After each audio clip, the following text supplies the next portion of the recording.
You're a single mum, you need an SUV. This SUV needs to be respectable, it needs to be reliable, it needs to be stylish, it needs to make financial sense.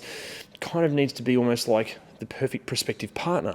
The problem is, like prospective partners and possibly like your ex, there are some absolute nightmares out there. Inefficient, unreliable money pits that drain you of your soul and turn your life into a roller coaster of letdowns and disappointment.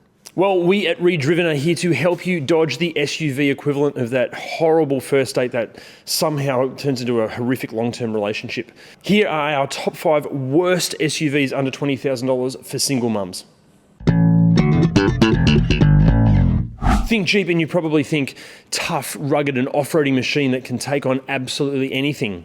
Well, when it comes to the Jeep Patriot, you should be thinking underwhelming, unreliable and unbelievably flawed. The Patriot is chock full of lovely additions like overheating engines, dodgy gearboxes, electronic gremlins that are so complex they're almost mysterious, keyless entry systems that refuse actual entry, interior and exterior treatments that just fall apart, and suspension issues that are just dangerous. Just don't buy one. Simple. Japanese manufacturers are normally renowned for their quality and reliability, and for Nissan and the Pathfinder, that was the case. Until the 4th generation Pathfinder arrived in 2013. Why? Well, the thing is, while Nissan is Japanese, the Pathfinder is actually made in either Russia or the United States. And look, we're not saying that's a bad thing, but like, you know.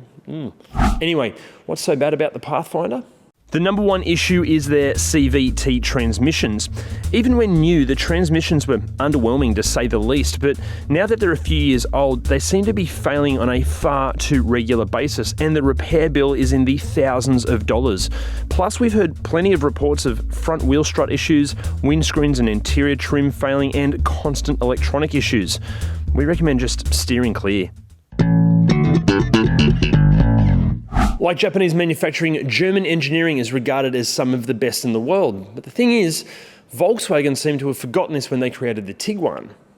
Yes, when brand new and under a full factory warranty, they're generally very good. Tiguans are practical, safe, economical, they drive really well when they work, and they exude that understated European suave image in spades. But if you buy one, you're potentially going to be shoveling out cash in spades just to keep it on the road. What goes wrong? Well, if you want the graphic details, go and check out our review video. But in short, the DSG gearboxes fail, turbos fail, entire engines fail, requiring full engine replacements which cost thousands and thousands of dollars. Electronics fail, the engine bay plastics are just rubbish, and the list just goes on and on and on.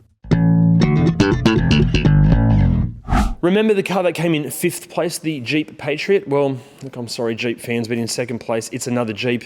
This time, it's the Grand Cherokee, the bloody horrible Grand Cherokee. Jeep has a pretty horrendous reputation when it comes to quality and reliability, and an even worse reputation when it comes to customer service here in Australia. And the Grand Cherokee is arguably where all the trouble started.